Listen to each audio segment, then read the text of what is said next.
Hello વિદ્યાર્થી મિત્રો, તો છેલ્લે આપણે ઉદ્વિકાસ વિશે ચર્ચા કરતા હતા, જેની પ્રસ્તાવના વિશે આપણે જોયું, પૃથ્વીનો ઉદ્ભવ કેવી રીતે થયો એના વિશે થોડું જોયું, અને આ ઉદ્વિકાસની ઘટનાઓ પૃથ્વીની શરૂઆતથી લઈને જીવની શરૂઆત કેવી રીતે થઈ, સૂર્યમંડળમાંથી પૃથ્વી કેવી રીતે અલગ પડી, અને પછી આ પૃથ્વી ઉપર જીવની ઉત્પત્તિ કેવી રીતે થઈ, જેની ઘણી બધી વાર્તાઓ અથવા તો તમે એને વાર્તા જ કહી શકો કે પરિકલ્પનાઓ હતી કે જેનું હજી કોઈ પરફેક્ટ નિદાન અથવા પરફેક્ટ એનું કોઈ સાબિતી નથી કે આ જ જે પૃથ્વી પર સજીવની ઉત્પત્તિ છે એનું કારણ આ જ છે. પણ છેલ્લે બધાને ગળે ઉતરે વાત એવી થઈ કે અજૈવિક કાર્બનિક ઘટકો કે જે પ્રોટીન, ડીએનએ, આરએનએ, આવા બધા કાર્બોદિત પદાર્થો, લિપિડ, આ બધા દ્રવ્યો એવા હશે કે જે શેનું નિર્માણ કરતા હશે, અજૈવિક ઘટકોમાંથી જીવનું નિર્માણ થયું હશે એવું માનવામાં આવે છે.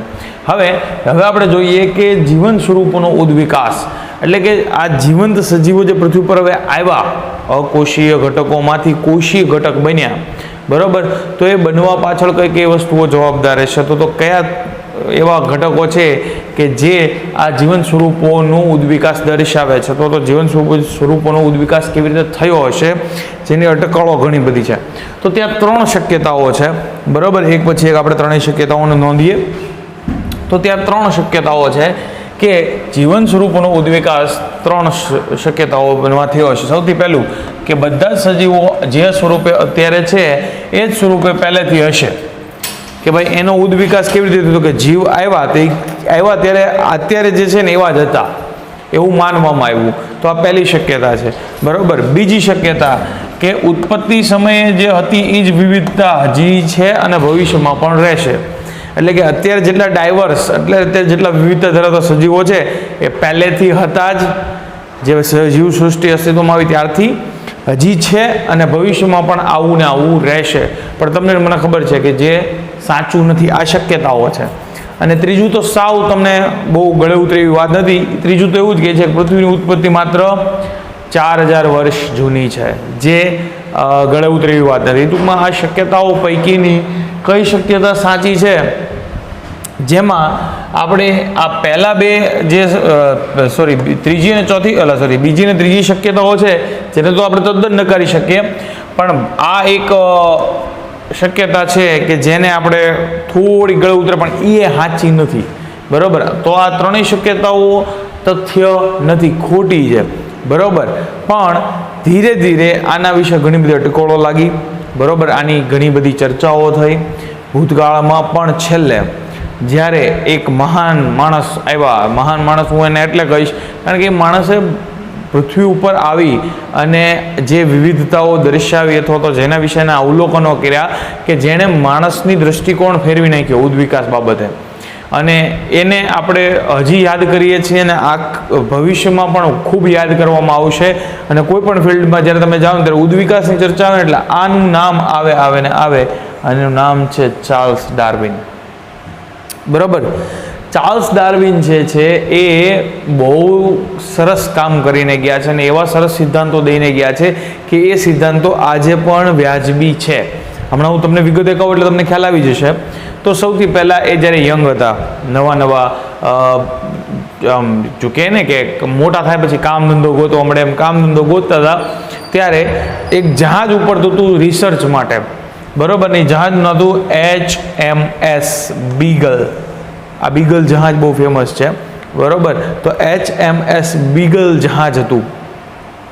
આ જહાજ ઉપર જહાજીઓ ગોતતા હતા અને જહાજીઓની સાથે સાથે એને એવા માણસોની જરૂર હતું જે થોડાક રિસર્ચ અથવા તો વૈજ્ઞાનિક ઢબે કંઈક સમજી જાણી શકે. તો એ જહાજની સાથે ચાર્લ્સ ડાર્વિન છે એ જોઈન થઈ ગયા કે ચલો હવે મારે આવવું છે.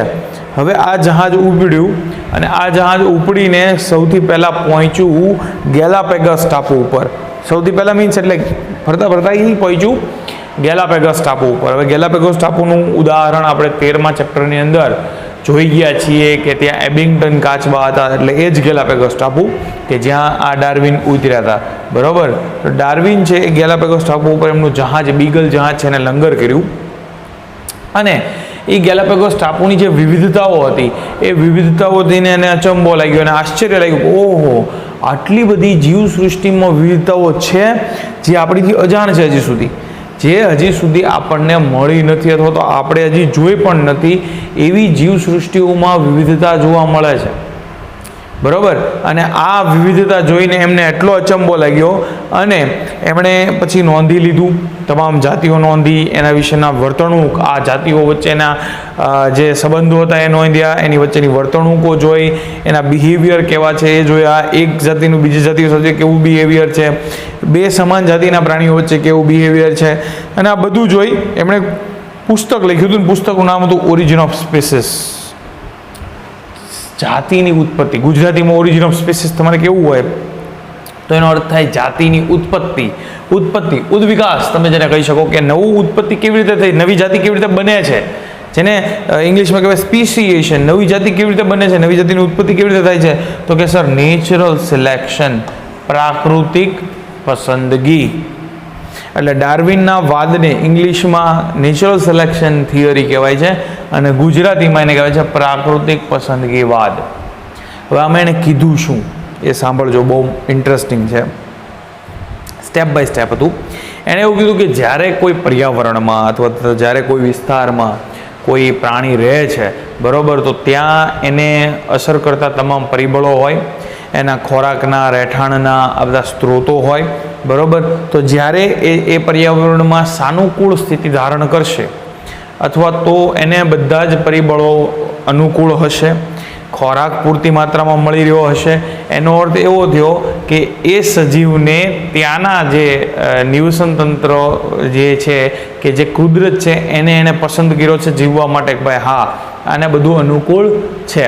જ્યારે આવા અનુકૂલન ધરાવતા સજીવો અથવા તો જેને કોઈ આજુબાજુના પર્યાવરણને કોઈ નિસ્બત નથી, નિસ્બત મીન્સ કે એને કોઈ ડિસ્ટર્બન્સ નથી, ત્યારે એ સારી રીતે વિકાસ પામશે. સારી રીતે વિકાસ પામવાની સાથે સાથે એ બીજું શું કરશે તો કે પ્રજનન કરશે. હવે એનો પ્રજનન દર ઊંચો હશે, કેમ તો કે એને કોઈ ડિસ્ટર્બન્સ નથી.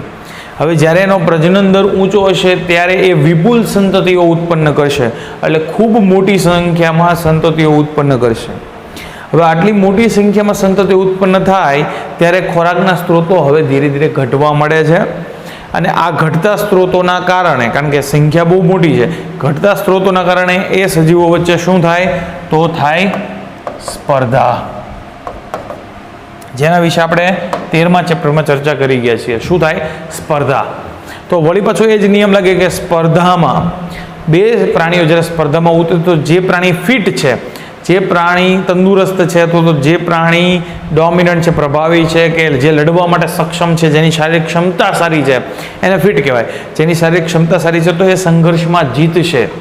એને કહેવાય યોગ્યતમની ચિરંજીવિતા. ચિરંજીવિતા એટલે લાંબુ જીવવું, યોગ્યતમ એટલે કે જે ફિટ છે એ, સર્વાઈવલ ઓફ ધ ફિટેસ્ટ, એનું ઇંગ્લિશ થાય સર્વાઈવલ ઓફ ધ ફિટેસ્ટ. તો જે ફિટ છે, બરોબર, જે તંદુરસ્ત છે, જે શારીરિક રીતે સક્ષમ છે, એ લાંબુ જીવશે, સ્પર્ધામાં જીતશે, સ્પર્ધામાં જીતશે અને લાંબુ જીવશે, બરોબર છે. તો તમે એવું કહી શકો કે સ્પર્ધાની અંદર એવો જ વ્યક્તિ જીવશે કે જે શારીરિક રીતે સક્ષમ હશે, શારીરિક રીતે સક્ષમ હશે. પછી જે શારીરિક રીતે સક્ષમ હશે, જે જીવવા સક્ષમ છે, એ પોતાનો ખોરાક જાતે લઈ લે છે આજુબાજુના વિસ્તારમાંથી, મારી પછાડીને ગમે એમ કરીને, તો કુદરતી રીતે. તો એ વળી પાછી સાયકલ પાછી ચાલુ થશે કે એ જીવવા માટે સક્ષમ છે એટલે પ્રજનન વધુ કરશે, વધુ પ્રજનન કરશે તો પાછી જાતિઓની સંતતિમાં વધારો કરશે. તો આ કુદરતે પસંદ કરેલી જાતિ થઈ, જે કુદરતે પસંદ કરેલી જાતિ છે એ વિકાસ પામશે, બરોબર. અને એવી રીતે આ પ્રાણીઓ જે છે એ અન્ય પ્રાણીઓ કરતાં અલગ આવશે. કેમ તો કે શારીરિક રીતે એ વધુ સક્ષમ છે. એ જ જાતિઓમાં, એ જ જાતિના સજીવોમાં એ વધુ સક્ષમ હોવાથી એના સજીવો, એની જાતિના સજીવો કરતાં થોડોક અલગ બળશે અને પેઢી દર પેઢી એ એવા સાથે સાથે પ્રજનન કરશે. તો પેઢી દર પેઢી એની જે ફિટતા છે અથવા તો એની જે તંદુરસ્તી છે, તે શારીરિક ક્ષમતા છે, એમાં થોડો વધારો થતો જશે અને એ પ્રાણી છે એ અન્ય પ્રાણીઓ કરતાં થોડુંક જુદું પડશે. અને એવી રીતે પેઢી દર પેઢી, એમ તરત નહીં, પેઢી દર પેઢી એનામાં ક્રમિક ફેરફારો થશે. કારણ કે એના તંદુરસ્તી એને વધારવી પડશે, એને શારીરિક ક્ષમતા વધારવી પડશે, કારણ કે આજુબાજુના પ્રાણીઓમાં એને જીવવા માટે, પ્રભુત્વ કેળવવા માટે કંઈક નવું કરવું પડશે. તો એ પોતાનામાં કંઈક ક્રમિક ફેરફારો કરશે પેઢી દર પેઢી, અને આ ક્રમિક ફેરફારો છે એ એને ક્યાં લઈ જશે? તો કે નવી જાતિના નિર્માણ તરફ લઈ જશે. ક્યાં લઈ જશે? નવી જાતિના નિર્માણ તરફ. બરોબર છે. તો નવી જાતિની ઉત્પત્તિ અહીંયા થશે એવું તમે કહી શકો. બરોબર છે. તો આ વાત થઈ જીવન સ્વરૂપોના ઉદ્વિકાસની, કે જીવન સ્વરૂપ જ્યારે પૃથ્વી પર આવ્યા ત્યારે એ ક્રમિક રીતે ડાર્વિનના કહેવા મુજબ પ્રાકૃતિક પસંદગીના સિદ્ધાંતને આધારે ક્રમિક રીતે નવી જાતિનું નિર્માણ કરે છે. તો આ ત્રણેય તથ્યો છે એ સાચા કહી શકાય નહીં. બરાબર, કે નવી જાતિનું નિર્માણ છે એ ક્રમિક રીતે થાય છે, એમાં અજૈવિક પરિબળો અને જૈવિક પરિબળોનો પણ હાથ હોય છે. બરાબર, તો આ બધા જે નિયમો આ છે કે પહેલેથી એટલા જતા સજીવો અને જૈવ વિવિધતા એટલી જ હતી, પૃથ્વી 4000 વર્ષ જૂની છે, અને આ બધાને આપણે નકારી શકીએ છીએ, એ ખોટું છે. બરાબર, ઓકે સર. પેઢી દર પેઢી કંઈક ફેરફારો થયા, નવું કંઈક ઉમેરાણું, સજીવ વધુ સક્ષમ બન્યો, એની ચિરંજીવિતા વધી, એટલે કે લાંબુ જીવનની ક્ષમતા વધી. તો હવે એનો મુદ્દો એ છે કે તો ઉદ્વિકાસ જે થઈ ગયો છે, પહેલાં જે પૂર્વજો હતા અને પૂર્વજોમાં ફેરફાર થવાના કારણે હાલના સજીવો છે તો એની સાબિતી આપો ને સર.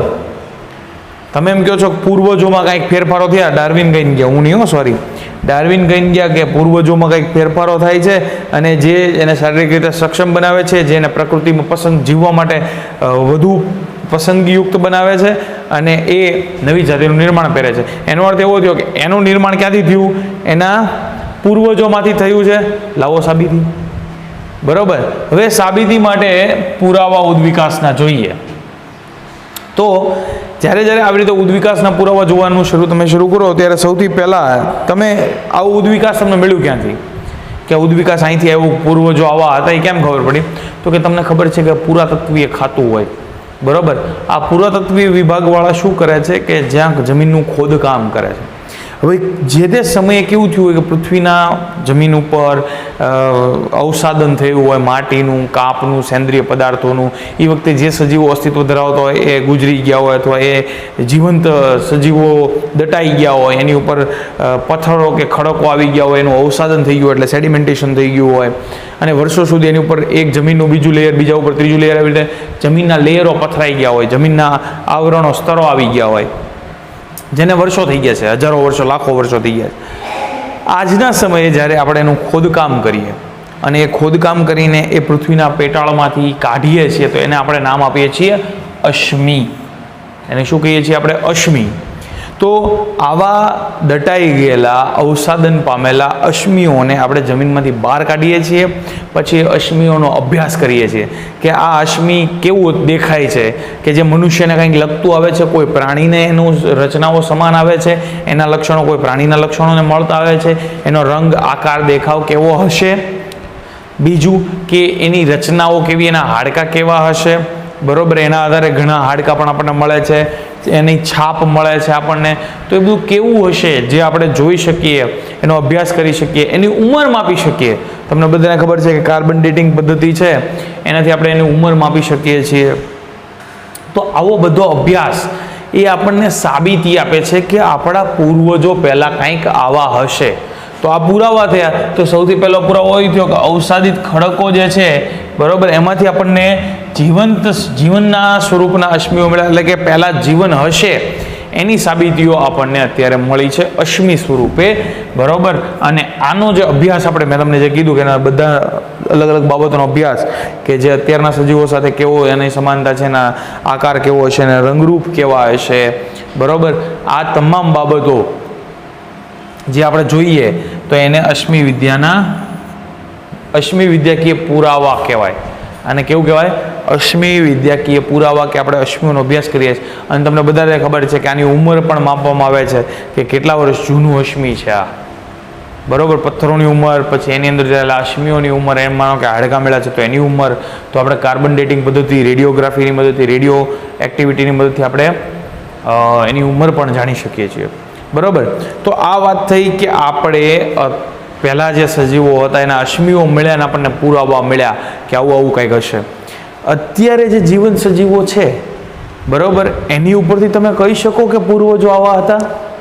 તો કે હા. એ બાબતે પણ ઘણી બધી ચર્ચાઓ અને એ બધા ઘણા બધા રિસર્ચ થયા, એની ઉપર ઘણી હાઇપોથેસિસ છે, એની ઉપર ઘણા પરિકલ્પનાઓ છે કે હા જો અત્યારે આવું છે તો ભૂતકાળમાં આવું હશે. દાખલા તરીકે હું તમને એક ઉદાહરણ આપું કે ઉદ્વિકાસનો ગર્ભવિદ્યાકીય પુરાવો સૌથી પહેલા આપ્યો તો અર્ન્સ્ટ હેકલે. અર્ન્સ્ટ હેકલે શું કીધું? એણે એવું કીધું કે ગર્ભાવસ્થા જે છે એ તમામ પૃષ્ઠવંશી પ્રાણીઓની એ તમે જ્યારે ઓબ્ઝર્વ કરો તો તમામ પ્રાણીઓની ગર્ભાવસ્થા દરમિયાન શરૂઆતના તબક્કાઓમાં તમને એની ઝાલર ફાટ જોવા મળશે. એના ગરદન વિસ્તારમાં બધા જ પ્રાણીઓમાં ઝાલર ફાટ જોવા મળે છે. તો એનો અર્થ એવો થયો કે આ તમામ પૃષ્ઠવંશી પ્રાણીઓ છે ને પૂર્વજો સમાન હશે. તો અત્યારના જીવંત સજીવોને આધારે તમે એવું પુરાવો આપી શકો કે જૂના પૂર્વજો સમાન હશે. બરાબર, તો એને પુરાવો કીધો. બરાબર, હવે હું પુરાવાને વારંવાર જસ્ટિફાઈ નથી કરતો, એટલે ટૂંકમાં સમજી ગયા તમે કે હાલના સજીવોને ધ્યાનમાં રાખીને તમે કહી શકો કે પૂર્વજોના લક્ષણો આવા છે અને એટલે આપણે આમ છીએ. દાખલા તરીકે એણે અર્નેસ્ટે કીધું હેકલે કે બધા ગર્ભાવસ્થા તમે જુઓ બધાની, બરાબર, તો એના ગળામાં તમને ઝાલર અથવા ઝાલર ફાટ જોવા મળે જે શ્વસન માટે જરૂરી છે. જે હાલ પૂરતી માત્ર કોનામાં જોવા મળે તો કે મત્સ્ય સિવાય કોઈનામાં જોવા મળતી નથી, કારણ કે બાકી બધા સ્થળીય પ્રાણીઓ થઈ ગયા તો બધાની અંદર ફેફસા આવી ગયા. એનો અર્થ અહીંયા બે બાબતો છે. એક કે બધાના પૂર્વજો સામાન્ય હશે અને તમામના પૂર્વજો ક્યાંથી આવેલા છે? જળ એટલે કે પાણીમાંથી. તો એનો અર્થ એવો થયો કે તમામ પૃષ્ઠવંશી પ્રાણીઓ જેટલા હાલ અસ્તિત્વમાં છે એ બધાના પૂર્વજો ક્યાં રહેતા હશે? પહેલાં પાણીમાં. એટલે મત્સ્યમાંથી અવતરિત થયેલા છે આપણે એવું કહી શકીએ, કારણ કે આપણને સાબિતી એવી મળે છે. પણ ઘણા રિસર્ચના અંતે ને ઘણા બધા ઓલાના અંતે એક બીજા સાયન્ટિસ્ટ આવ્યા જેનું નામ હતું કાર્લ અર્ન્સ્ટ વોન બેયર. એણે શું કીધું બેયરે? કે આ ખોટું છે. એણે નકારી કાઢ્યો આ અભ્યાસને. એ કે ભાઈ ગર્ભવિદ્યાના આધારે તમે એવું નથી કહી શકતા, કારણ કે ઘણા બધા લક્ષણો એવા એ છે કે જે ઝાલર સિવાયના કે જે તમે એવું ન કહી શકો કે આના પૂર્વજો સામાન્ય હશે. બરાબર, તો એણે એક શક્યતા જે આપી હતી હેકલે, એને વોન બેયરે નકારી દીધી કે નહીં ભાઈ એવું કંઈ શક્ય નથી, અથવા તો હશે તો કંઈ એનું કન્ફર્મ સાબિતી નથી, કારણ કે એણે ના પાડી દીધી. બરાબર, પછી તો કે એ સિવાય હાલના સજીવોને ધ્યાનમાં રાખીને તમે એવું કંઈ કહી શકો કે આના પૂર્વજો સમાન હશે. બરાબર, તો એની ઉદ્વિકાસની કોઈ સાબિતી? તો કે હા છે. તો એને કહેવાય તુલનાત્મક અંતસ્થ વિદ્યા અને બાહ્યાકાર વિદ્યાનો અભ્યાસ. આપણે હાલના સજીવો જે છે એનો તુલનાત્મક એટલે કે સરખામણી કરવાની છે. બરાબર, અંતસ્થ વિદ્યાની અને એના બાહ્યાકાર વિદ્યાની આપણે સરખામણી કરીએ, એના બાહ્ય લક્ષણો અને અંતસ્થ લક્ષણોની, તો આપણે જોવા મળે કે આમાં કાંઈ સમાનતા છે. તુલનાત્મક અભ્યાસ જેને કહેવાય. બરાબર, તો આ તુલનાત્મક અભ્યાસ આપણે જોઈએ વારાફરતી. નેક્સ્ટ, બરાબર, તો સૌથી પહેલા છે અપસારી ઉદ્વિકાસ. આ તુલનાત્મક અભ્યાસમાં આપણે સરખામણી કરવાની છે. બરાબર, કેવી સરખામણી? તો આપણે જોઈએ કે ભાઈ બે અલગ અલગ સજીવોના અલગ અલગ અંગો જે છે એની અંતસ્થ રચના જુઓ તમે. દાખલા તરીકે તમે વેલ લ્યો. બરાબર, વેલ છે, ચામાચીડિયા છે, ચિત્તા છે અને માનવ છે. આ તમામના અગ્ર ઉપાંગના અંતઃસ્થથી લ્યો તો મનુષ્યનું તમને બધાને ખબર છે, તમે 11માં ભણીને આવ્યા છો કે ભુજાસ્થિ છે, અર્યપ્રકોષ્ઠાસ્થિ છે, મણિબંધાસ્થિ છે, મણિબંધાસ્થિ છે, પશ્ચમણિબંધાસ્થિ છે અને અંગુલિયાસ્થિ છે. આ બધા હાડકાઓ જેમ આપણામાં અહીંયાની હાડકાની સંખ્યા મણિબંધાસ્થિની, પશ્ચમણિબંધાસ્થિની, અર્યપ્રકોષ્ઠાસ્થિની આ જે રચના છે ને એવી જ રચના વેલના મીન પક્ષમાં છે, એવી જ રચના ચામાચીડિયાના પાંખમાં છે અને એવી જ રીતે ચિત્તાના પગમાં છે અને મનુષ્યના હાથમાં પણ સેમ રચના છે કે હાડકાઓ એક સરખા જોવા મળશે તમને. બરાબર, એટલે આકાર અલગ અલગ હોઈ શકે પણ એની રચનાઓ સરખી છે. કેમ? તો કે બધાના આ જ ક્રમ છે, ભુજાસ્થિ, અર્યપ્રકોષ્ઠાસ્થિ, મણિબંધાસ્થિ, પશ્ચમણિબંધાસ્થિ, અંગુલિયાસ્થિ, આ જ ક્રમ છે. પણ તમે દરેકનું કાર્ય અલગ અલગ છે, જોઈ લો. બરાબર, પણ એની અંતસ્થ રચના તો સરખી છે. તો જ્યારે એમની અંતસ્થ રચનાઓ સરખી હોય તો એવું કહી શકો કે આ બધાના પૂર્વજો એક સરખા હશે. બરાબર, તો એવાને કહેવાય સમમૂલક અંગ અથવા રચના સદૃશ્ય અંગ. આને કેવું કહેવાય? રચના સદૃશ્ય અંગ અને સમમૂલક અંગ, બધાની રચના સરખી છે. સમજાય છે? બરાબર, તો તમામની અંતસ્થ રચના એટલે દાખલા તરીકે અસ્થિ એ બધી કેવી છે? સમાન છે. ક્લિયર? તો એ દેખાડે છે તમને અપસારી ઉદ્વિકાસ. બરોબર. આવી જ રીતે વનસ્પતિમાં પણ ઉદાહરણો છે. બરોબર. આ તો ભાઈ પ્રાણીઓના એવી રીતે વનસ્પતિના ઉદાહરણો છે કે ભાઈ બોગનવેલ છે એનો કંટક તમે જોઈ લ્યો. બરોબર. અને કુકરબીટામાં તમે પ્રકાંડ સૂત્ર જુઓ. બરોબર. તો પ્રકાંડ સૂત્રને જેની રચના છે એ શરૂઆતના તબક્કે સરખી છે, પણ એના કાર્યો અલગ છે. કંટક છે એ તમને વાગી જાય. બરોબર. અને પ્રકાંડ સૂત્ર છે એની સામે પ્રકાંડ સૂત્ર છે નરમ આવે, કંટક છે થોડું કડક આવે, પણ રચના બેની સરખી છે. એટલે તમે આ ઉદાહરણ લ્યો છો સમમૂલક અંગ અથવા રચના સદસ્ય અંગમાં. આ પ્રકારનો જો ઉદ્વિકાસ દર્શાવે છે જેના અંતસ્થ રચનાઓ સરખી હોય, એ પ્રકારનો જો ઉદ્વિકાસ છે એને કહેવાય અપસારી ઉદ્વિકાસ. આ ખાસ નોંધી લેજો, અપસારી ઉદ્વિકાસ. ક્લિયર? એની સામે એનું ઊંધું પણ છે, એને કહેવાય કેન્દ્રાભિસારી. અપસારી એટલે જુદું જુદું થતું હોય, કેન્દ્રાભિસારી એટલે કોઈ સેન્ટરમાં ભેગું થતું હોય. એટલે આ ઉદ્વિકાસ એવું કહે છે કે બધા પ્રાણીઓ છૂટા પડે છે, જુદા પડે છે. અને આ ઉદ્વિકાસ એવું કહે છે કે એની રચના ભલે અલગ અલગ હોય પણ એનું કાર્ય સરખું છે. તો એને કહેવાય કાર્ય સદૃશ્ય અંગો. કાર્ય સદૃશ્ય અંગો. દાખલા તરીકે બહુ સરસ ઉદાહરણ આપ્યું છે. ઓક્ટોપસ તમે જુઓ અને સસ્તન જુઓ તો બેની આંખો છે એ એક સરખી છે. સરખી ઇન ધ સેન્સ જોવાનું કાર્ય કરે છે. રચના બેની અલગ છે. ઓક્ટોપસની આંખમાં કી કે રંગ ઓળખવા માટે એટલી બધી વિવિધતા નથી જેટલી આપણી પાસે છે. પણ બેનું કામ શું છે? તો કે બેનું કોમન છે, આંખ જે જોવાનું કામ કરે છે, એટલે કાર્ય સરખું છે. એટલે એને કહેવાય કાર્ય સદૃશ અંગો, કારણ કે કાર્યો સમાન છે. બરોબર. સેમ એવું અન્ય ઉદાહરણ છે પેંગ્વિન. પેંગ્વિન પાસે પાંખ છે. બરોબર. પણ એ કામ કરે છે તરવાનું, કે જેમ માછલી કામ કરતી હોય તરવાનું, તો એની અંદર ફ્લિપર્સ હોય. માછલી અંદર તરવા માટે ફ્લિપર્સ હોય. એટલે ડોલ્ફિન જે છે એની અંદર જે ફ્લિપર્સ છે અને પેંગ્વિનની પાંખો છે, બે અલગ અલગ જ રચના છે. બેની રચના અલગ અલગ છે પણ કાર્ય બે તરવાનું કરે છે. કારણ કે પેંગ્વિન ધ્રુવીય વિસ્તારમાં રહેતા હોય, તમને ખબર છે પાણીમાં તરી શકે છે. બરોબર. તો બેનું કામ ફ્લિપર જેવું છે, પાંખનું અને ડોલ્ફિનના ઉપાંગોનું. એટલે બેને કાર્ય સદૃશ કીધું કારણ કે કાર્યો સરખા છે. સેમ શક્કરિયા અને બટેટા બે ખોરાક સંગ્રહી કાર્ય કરે છે. બેનું કાર્ય શું છે? ખોરાકનો સંગ્રહ. પણ રચના એક પ્રકાંડ છે તો બીજું મૂળ છે. એક મૂળનું રૂપાંતરણ છે ખોરાક સંગ્રહ માટે, એક પ્રકારનું રૂપાંતરણ છે ખોરાક સંગ્રહ માટે. બરોબર. તો આ બધા ઉદાહરણો, આ ત્રણેય જે ઉદાહરણો છે, પછી એ વેલ અને પેંગ્વિનનું હોય, ઓક્ટોપસની આંખ અને સસ્તનની આંખ હોય, કે વનસ્પતિમાં શક્કરિયા જે મૂળ છે અને બટેટા જે પ્રકાંડ છે એનું ઉદાહરણ હોય. તો એ બધાની જે કાર્યો છે એ સરખા છે, ખોરાક સંગ્રહ, તરવું કે જોવું, પણ એના રચના છે એ અલગ અલગ છે. એટલે આવા અંગોને કહેવાય કાર્ય સદૃશ અંગો, જે પણ સાબિતી આપે છે કે આના પૂર્વજો ક્યાંક ને ક્યાંક હરખા છે, કારણ કે બધાની અંદર આ અંગો તો છે. બરાબર. ખોરાક સંગ્રહ બધામાં થાય છે, જોવાનું કામ બધામાં થાય છે. બરાબર છે. તો આ બધા સાબિતીઓ છે. આ સિવાય અન્ય સાબિતીઓની તમે ચર્ચા કરો તો આપણી અંદર જે જૈવ રાસાયણિક પ્રક્રિયાઓ ચાલે છે એ જ પ્રક્રિયા બેક્ટેરિયાની અંદર પણ ચાલે છે. દાખલા તરીકે તમને બહુ સરસ ઉદાહરણ આપું કે તમે બધા ગ્લાયકોલિસિસ ભણ્યા છો 14મા ચેપ્ટરમાં. બરોબર. 11મા ધોરણમાં. તો ગ્લાયકોલિસિસ આપણામાં ચાલે છે, ગ્લાયકોલિસિસ બેક્ટેરિયામાં ચાલે છે, ગ્લાયકોલિસિસ અમીબામાં પણ ચાલે છે. તો જૈવ રાસાયણિક પ્રક્રિયાઓ સરખી છે સર. તો તમે એવું કહી શકો કે હા બધાના પૂર્વજો સમાન હોઈ શકે. બીજું, તમે બધાની અંદર પ્રોટીન જોઈ લ્યો.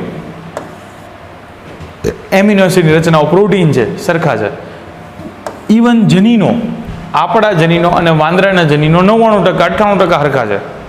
એવું આપણે જ્યારે જનીનોનો પાઠ ચર્ચા કરશું ત્યારે કહેશું કે આપણા મન વાંદરામાં ઘણા બધા હરખા છે. બરોબર. તો એનો અર્થ ચોખ્ખો થઈ જાય કે આપણા પૂર્વજો કેવા છે? સમાન પૂર્વજ દર્શાવે છે. તો પ્રોટીન અને જનીનોમાં સમાનતા એ શું દર્શાવે છે? સમાન પૂર્વજ દર્શાવે છે. બરોબર. તો આ બાબતો જૈવ રાસાયણિક પ્રક્રિયાઓ હોય કે આ હોય એમાં જે સમાનતાઓ છે જેના કારણે તમે એવું કહી શકો કે આના પૂર્વજો છે એ કેવા છે? સમાન પૂર્વજો છે. ખ્યાલ આવ્યો? હવે આગળ થોડાક જઈએ આપણે. તો એક બહુ મહત્વનો અને થોડોક રસપ્રદ એટલે કે ઇન્ટરેસ્ટિંગ ટોપિક છે જેનું નામ છે ઇન્ડસ્ટ્રીયલ મેલેનિઝમ, જે પુરાવામાં જ છે, આની સાબિતી જ આપે છે કે બાહ્ય પર્યાવરણ કેવી રીતે આપણા ઉદ્વિકાસમાં મદદરૂપ થાય છે એનો પુરાવો આપે છે આ. અને આ તો બહુ સ્પષ્ટ પુરાવો છે ને તમે સરળતાથી જોઈ શકો એવો પુરાવો છે. બરાબર. કેવી રીતે? ઇન્ડસ્ટ્રીયલ મેલેનિઝમ 1850 પછી સ્ટીમ એન્જિનની શોધ થઈ. બરોબર. એટલે 1850 થી 1950ની તમે ખબર હોય, તમે ઇતિહાસ ભણીને આવ્યા છો, એને ઔદ્યોગિક ક્રાંતિનો સમયગાળો ગણવામાં આવે છે, કે જ્યારે ઘણા ઇન્ડસ્ટ્રીઝ છે, ઘણી બધી ઉદ્યોગો છે એ ડેવલપ થયા હતા. બરોબર. તો એ સમયગાળાને શું કહેવામાં આવે છે? ઔદ્યોગિક ક્રાંતિ. હવે ઔદ્યોગિક ક્રાંતિમાં સૌથી પહેલાં સ્ટીમ એન્જિનની શોધ થઈ, તો એની અંદર કોલસાનો ઉપયોગ થતો હતો દહન કરવા માટે. એટલે જેવો કોલસાનો ઉપયોગ થાય ને એટલે કોલસાની ભૂકી નીકળે બહાર, એશ જેને કહેવાય, કોલસાની ભૂકી બહાર નીકળે. કોલસાની ભૂકી બહાર નીકળે એટલે આજુબાજુના વનસ્પતિઓ ઉપર એ છવાઈ જાય, એટલે વનસ્પતિઓના જે પ્રકાંડ અને એની આજુબાજુની રચના છે બધી કાળાશ પડતી થઈ જાય, ભૂખરી થઈ જાય. બરોબર. હવે 1850 પહેલાં જે વિસ્તારમાં ઇન્ડસ્ટ્રી સ્થાપવામાં આવી એ પહેલાંની વાત છે. એ પહેલાં ત્યાં બે ફૂદાઓ હતા. એક ફૂદા હતા સફેદ હતા અને બીજા ફૂદા હતા એ ભૂખરા કલરના હતા અથવા ઘેરા કલરના હતા, ડાર્ક કલર હતો એનો. એટલે બે સમાન જાતિઓના બે અલગ અલગ ફૂદાઓ હતા. બરોબર. એક સફેદ હતા, બીજા ઘેરા હતા. બરોબર. હવે થયું શું કે જ્યારે એવો સમયગાળો હતો ને કે ત્યારે સફેદ ફૂદાઓની સંખ્યા વધુ હતી, ઘેરા રંગના જે ફૂદાઓ હતા એની સંખ્યા ખૂબ ઓછી હતી. બરોબર. સફેદ ફૂદાઓની સંખ્યા વધુ હતી, ઘેરા ફૂદાઓની સંખ્યા ઓછી હતી, કે શિકારી પક્ષીઓ છે એ જ ઉપયોગ કરતા હતા ઘેરા ફૂદાઓનો. બરોબર. હવે થયું શું તો કે જેમ જેમ ઇન્ડસ્ટ્રી ડેવલપમેન્ટ થઈ, કોલસાની ભૂકી નીકળી, એશ નીકળી, જે વનસ્પતિ ઉપર થપાણી, ત્યારે ઘેરા ફૂદાઓ હતા ને એ વનસ્પતિ ઉપર જે એશ જામવાના કારણે એ જ્યારે ફૂદા વનસ્પતિ ઉપર બેસતા હતા ત્યારે કેમોફ્લેજ થઈ જતા, પાશ્ચાત્ય ભૂમિ ભળી જતા હતા. એટલે કે એને કોઈ શિકારી પક્ષી છે આમ બહારથી જોઈને ઓળખી ન હોય કે કાંઈ ઘેરું ફૂદું બેઠું છે, એની સામે સફેદ ફૂદા તરત ઓળખાઈ જાય. કંઈક કાળી વસ્તુ હોય ને એની અંદર સફેદ વસ્તુ પડી હોય, દાખલા તરીકે આ બેકગ્રાઉન્ડ બ્લુ છે તો તમને યલો, બરોબર, અને વ્હાઇટ કલર સ્પષ્ટ દેખાય છે. એને બદલે હું પેનનો કલર ચેન્જ કરી નાખું તો, બરોબર, બ્લુમાં બ્લુ કરી નાખું તો, સોરી, હા, બ્લુમાં દાખલા તરીકે બ્લુ કરી નાખું તો તમને એટલો બધો ક્લિયર દેખાશે નહીં જેટલો સફેદ દેખાય. તો જુઓ, તમને સફેદ વધારે ક્લિયર દેખાશે, બ્લુ છે એટલો બધો ક્લિયર બ્લુમાં બ્લુ ન દેખાય. તો કહેવાનો અર્થ શું છે? બરોબર. કહેવાનો અર્થ છે કે જો પાશ્ચાત્ય ભૂમિમાં ભળી જવાનું હોય તો સફેદ ફૂદું છે દૂરથી દેખાઈ જાય, ઘેરું ફૂદું ન દેખાય, કારણ કે ઘેરામાં ઘેરું ભળી જાય. તો શિકારી પક્ષીઓ છે એક સફેદ ફૂદાનો ખોરાક તરીકે વધુ ઉપયોગ કરવા માંડ્યા. સફેદ ફૂદાનો ખોરાક તરીકે વધુ ઉપયોગ કર્યો. હવે સફેદ ફૂદાનો ઉપયોગ વધી ગયો ખોરાક તરીકે, એટલે એક 1920 પછીનો સમયગાળો એવો આવ્યો કે કલર બદલાવતા ભૂલી ગયો. 1920 પછીનો સમયગાળો કેવો આવ્યો કે જેમાં માત્ર ઘેરા ફૂદાઓની સંખ્યા વધુ થઈ ગઈ અને સફેદ ફૂદાઓની સંખ્યા ઘટી ગઈ. ઘટી એટલે લુપ્ત થઈ ગયા સુધીની ઘટી ગઈ. બરોબર. ક્યાં? શહેરી વિસ્તારમાં જ્યાં ઉદ્યોગો વધુ હતા ત્યાં. બરોબર. તો એનો અર્થ એવો થયો કે ઘેરા ફૂદાઓવાળાને કુદરતે પસંદ કર્યા છે જીવવા માટે. બરોબર. એટલે એ પોતાની સંખ્યામાં વધારો કરશે, એટલે એક નવી જાતિ, ઘેરા ફૂદાઓની જાતિઓની સંખ્યામાં વધારો થાય, એની સંખ્યામાં વધારો થશે. બીજું પાછું એ જ વસ્તુ પેરેલલ ગામડાઓમાં જોઈ નહીં, કે જે ઇન્ડસ્ટ્રી નહોતી ગામડાઓમાં, તો ત્યાં પહેલાં જેવી સ્થિતિ જ હતી, ત્યાં સફેદ ફૂદાઓ વધુ હતા ઘેરા કરતા. બરોબર. તો આ પરિસ્થિતિને કહેવાય, આ કેસ સ્ટડીને કહેવાય ઇન્ડસ્ટ્રીયલ મેલેનિઝમ. ઇન્ડસ્ટ્રી એટલે કે ઔદ્યોગિક, અને મેલેનિઝમ એટલે મેલેનિઝમ શું કામ? તો ઘેરા ફૂદાઓ ઘેરા શું કામ હતા? મેલેનિનના કારણે. મેલેનિન ભૂખરું દ્રવ્ય છે, તો ઘેરું દ્રવ્ય છે કે જે કલર આપે છે. બરોબર. તો એ મેલેનિનના કારણે ઘેરા ફૂદાઓની સંખ્યા વધુ સંખ્યા થઈ ગઈ, કારણ કે ઔદ્યોગિક વસાહતોના કારણે. એટલે આ કેસ સ્ટડીને કહેવાય છે ઇન્ડસ્ટ્રીયલ મેલેનિઝમ. આ કેસ સ્ટડીને શું કહેવાય છે? ઇન્ડસ્ટ્રીયલ મેલેનિઝમ. તો આ પણ એક મુદ્દો છે. છેલ્લો મુદ્દો આપણે ચર્ચા કરીએ કે હવે તમને ખબર છે કે જ્યારે જીવાત થઈ જાય ને ત્યારે આપણે એની ઉપર કંઈક દવા છાંટતા હોઈએ, પેસ્ટિસાઇડ જેને કહેવાય, કીટનાશક. બરોબર. એવી રીતે ખેતરની અંદર હર્બીસાઇડ નાખતા હોઈએ, તૃણનાશકો, નીંદણ ન થાય એની હાટું. બરોબર. દવા છાંટતા હોઈએ આપણે. બરોબર. હવે તકલીફ કેવી છે કે હવે તમને ખબર છે કે પહેલાં આપણે જે રોગ કીટકોનો નાશ કરવા માટે દવાઓ વાપરતા હતા, બરોબર, એ કીટકોએ પોતાનામાં કંઈક એવો ફેરફાર કર્યો કે દવા નાખો ને તો કીટક મરતા નથી હવે. એટલે એણે પ્રતિરોધક જાત વધુ વપરાશના કારણે તમે નાખતા જો એટલે એ જાતિમાં ફેરફાર થઈ ગયો. હવે આને કેટલું સહન કરવું? કારણ કે પોતે જીવવા માટે તો સક્ષમ બનવાનું, તો એની જે જાતો છે એ પ્રતિરોધક જાતો નવી ઉત્પન્ન થઈ, આવું મસ્ત ઉદ્વિકાસ બતાવે છે કે પહેલાં જે સજીવો હતા એણે પોતાનામાં કંઈક એવો ફેરફાર કર્યો કે હવે એ દવા સામે પહેલાં મરી જતા હતા, પણ હવે એ દવા સામે મરતા નથી. હવે એ જ દવા નાખો છો, પહેલાં મરી જતા હતા, હવે નથી મરતા. એટલે એ દવા સામે એણે શું કેળવી લીધું? પ્રતિરોધકતા. એટલે કે નવી જાતિઓ જે આવશે એ બધી જાતિ કેવી થઈ જશે? પ્રતિરોધક જાત, જે સામેના દવાઓ સામે જીવવા માટે સક્ષમ હોય. સેમ એવી રીતે આપણે બેક્ટેરિયા કે નો ઉપયોગ કરીએ. દાખલા તરીકે આપણે અમુક બેક્ટેરિયા, અમુક એન્ટીબાયોટિક નાખીએ, એન્ટીબાયોટિક દ્રવ્ય દવા જે છે એ આપીએ બેક્ટેરિયાને, તો બેક્ટેરિયા મરી જતા હતા. પણ ધીરે ધીરે બેક્ટેરિયાને પોતાનામાં એવો ફેરફાર કર્યો કે હવે એ જ એન્ટીબાયોટિકમાં મરતા નથી. એટલે ઘણા રોગ થાય ને એન્ટીબાયોટિક ખાય ને તો મરતા જ નથી, કારણ કે એ બેક્ટેરિયા એની સામે જીવવા માટે સક્ષમ થઈ ગયા છે, કારણ કે એ 20 મિનિટમાં પોતાની નવી જાતિ બનાવી નાખે, નવી સંતતિ બનાવે છે.